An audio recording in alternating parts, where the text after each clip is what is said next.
250 years ago today, in a hall in Philadelphia, a group of men picked up a pen and committed treason.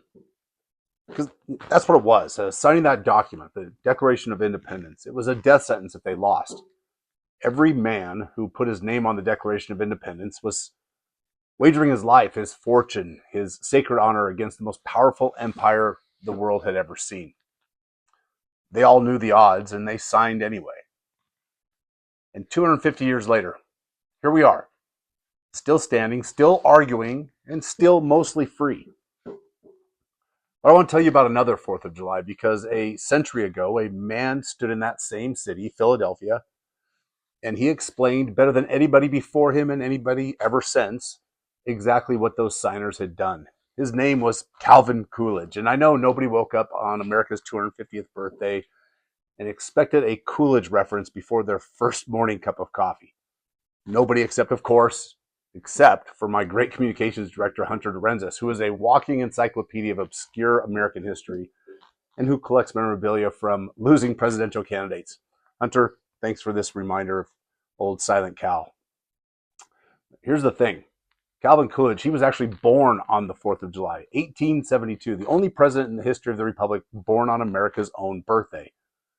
And in 1926, on the nation's 150th, that man, born on the 4th, stood in Philadelphia to mark the occasion. You couldn't write that type of poetic storyline if you tried. And Coolidge, he actually almost never got there, because 4 years early at the 1920 National Convention, the GOP party bosses had it all figured out. They'd picked their man for vice president, a senator from Wisconsin named Irvine Lenroot. Imagine that in the American history books. And they expected the delegates all to fall in line like they always had, but the delegates, they'd had enough. They stood up on the floor and they revolted, and they drafted a quiet, plain-spoken governor from Massachusetts who'd made his name refusing to bend the knee. Silent Cal. The establishment's pick got steamrolled by the people in that room, and 3 years later, when the president died, that same man, Calvin Coolidge, carried the entire country. Remember that the next time somebody tells you that the little guy can't beat the machine, because they can, and they have, and they always will. So, what did Coolidge say standing there on the 150th birthday? He said something that we've forgotten. He said that the Declaration was never really about the men who signed it. It was about the ideals that they had the courage to declare, that all men are created equal, that our rights come from God, not from government, and that the powers of the state flow up from the consent of the people, not down from a throne. And then he said this: governments do not make ideals. Ideals make governments. Listen to that. The government doesn't hand you your freedom. Your freedom built the government, which means the whole thing, the whole American experiment, it runs on us, on the people. And Coolidge, he was blunt about it. That burden cannot be shifted onto Washington. It was never theirs to carry, it's ours. Now, let's be honest with each other, because today it's America's birthday and we can only truly really speak in truths and in honesty. 250 years in, we are strong, but we are strained. We are united, but we are fraying. And anybody who stands up today and tells you everything is just fine, they simply aren't looking. You feel it. I feel it. The country feels like it's being pulled apart at the seams. But I want you to hear me. A country that's fraying is not a country that's finished.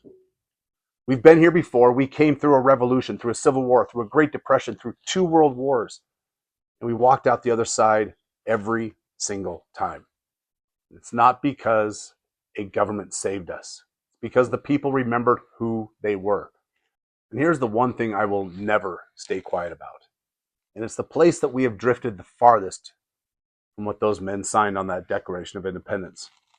In the last 25 years, this country has fought more than a half a dozen wars. We've spent trillions of dollars. We've buried our sons and daughters in the dirt of countries that most Americans simply, truly couldn't find on a map. Not one of those wars was declared by Congress the way the Constitution plainly, in black and white, requires. And right now, today, on our 250th birthday, we're trying to climb our way out of a war with Iran that nobody ever voted on. It's not the republic that those men signed for in Philadelphia.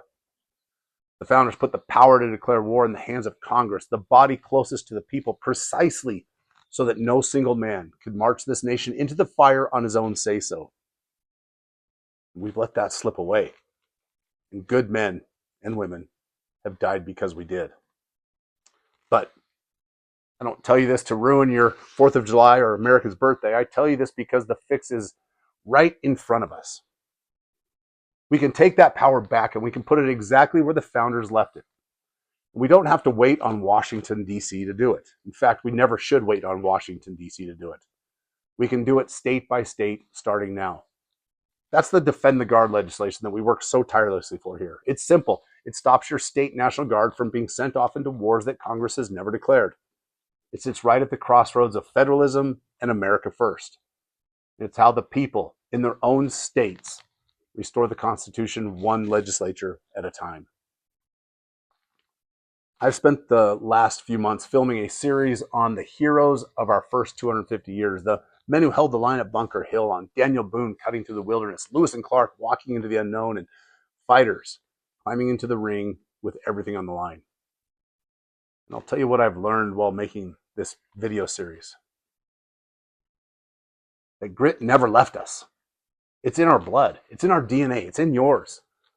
I've worn the uniform, 3 of them in my life, the Marine Corps, the Army, and the Idaho Army National Guard. And I carried a rifle in Afghanistan, and I never once swore my oath to a man or to a government. I swore it to a document, to the Constitution.